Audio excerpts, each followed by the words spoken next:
Welcome to 5 Good Minutes. You're listening to today's inspirational message on the book of Galatians with Dan Shields. In yesterday's installment of the book of Galatians, we began to look at the life of the great reformer, Martin Luther. Luther was a young law student who, on his way home from school, was nearly struck by lightning. In that moment, he made a promise that would change the destiny of countless believers for generations and shake the foundations of the most powerful institution on the planet at that time, the Roman Catholic Church. Martin, in the aftermath of his near-death experience, fulfilled his promise and entered a German Augustinian monastery, becoming an apprentice monk. It was an austere life, one committed to holiness gained by penitence and sacrifice. It was a life of extreme religious devotion, of a kind that few on earth have experienced. It held at its core the central belief that all religion holds.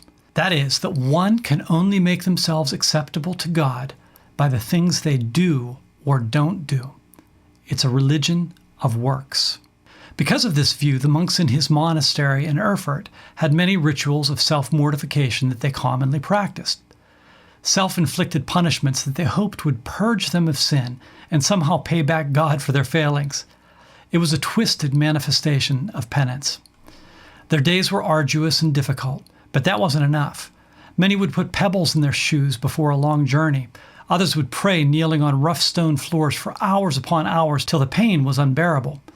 Some would self-flagellate, that is, they'd strip off their upper clothing and whip themselves, often till they were bloody, in a test of perverted endurance and twisted faith. Many would sleep on hard boards without covers in rooms that had no heat, or in Luther's case, in the snow. Their mantra was to purify and mortify their flesh so that they would be presentable to God. They were some of the most religious people on earth, and they believed that even if they couldn't gain heaven by their penance, they might possibly achieve a destiny in purgatory, where their tenacious sins could be paid for by suffering to purify and prepare their souls for heaven. And Martin was a monk's monk. He embraced all that the senior monks prescribed with the utmost sincerity and seriousness. He would often spend hours upon hours confessing his sins down to the smallest offenses of both thought and deed. He so frustrated his father confessor that the senior Augustinian finally told Martin not to come back to confession unless he had committed a serious offense like fornication. But Martin wouldn't relent. And it wasn't because of stubbornness. It was because he was one of the few in that order that truly grasped the reality of the holiness of the God he was misguidedly trying to appease. And being a student of law, Luther understood keenly the legitimate indictment of guilt he had incurred as he looked upon the sovereign judge of the universe with terror.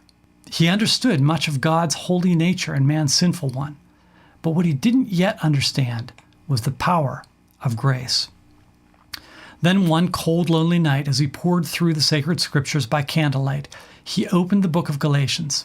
Martin stopped dead as his eyes fell on the words, "The just shall live by faith." These were the words that began a transformation in a young priest from an unknown novice to one of the most important figures in the history of the world. The light of the gospel began to pierce the darkness of his soul, and Christ and the power of his sacrifice on the cross began to make sense. In a flash of spirit-inspired understanding, Martin saw the real story of the Bible come to life.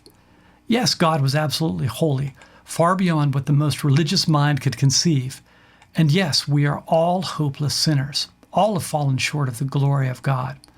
And no corrupt flesh can stand in the presence of a perfect, sovereign, holy God. The Augustinians understood those concepts correctly, but what they didn't understand were the words that Martin Luther read that fateful night.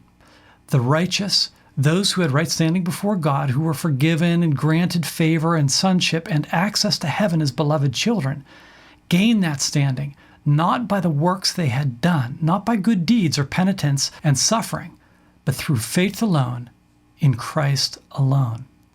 In another flash, Luther understood the theme of the entire Bible. The most learned men of the church had for generations forgotten and distorted it. But to the humble German priest, the Lord revealed himself. And like Moses to the Israelites, Martin Luther became the voice of deliverance to the people of God. He was to lead them from the bondage of self-justifying religion, the idea that we can win God's favor by our deeds, to the freedom of grace that's in Christ. That is, by grace we have been saved, through faith, and this is not from yourselves. It's the gift of God, not by works, so that no one can boast.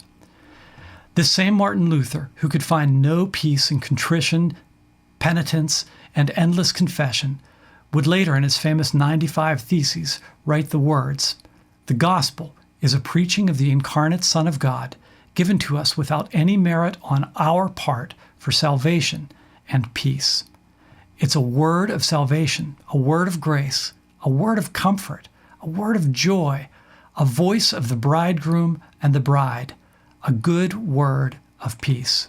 Through the words of the book of Galatians, Martin Luther came to understand the real meaning of the gospel, and he opened a door where this forgotten truth had been locked by the religious elite for generations.